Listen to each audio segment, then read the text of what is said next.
जम्मू काश्मीरमधील पहलगाम येथे दहशतवाद्यांनी केलेल्या हल्ल्यात 26 निष्पाप पर्यटकांचा मृत्यू झाल्याचं काल विश्व हिंदू परिषद आणि बजरंग दलासह सर्व हिंदुत्ववादी संघटनांनी तीव्र निषेध केला।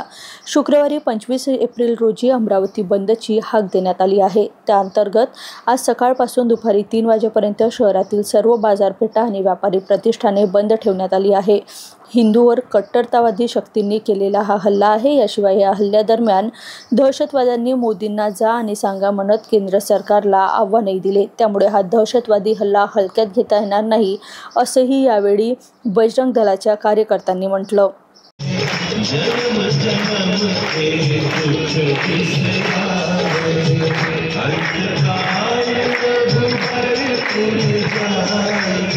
जहाँ जन्म हरि भक्त कहा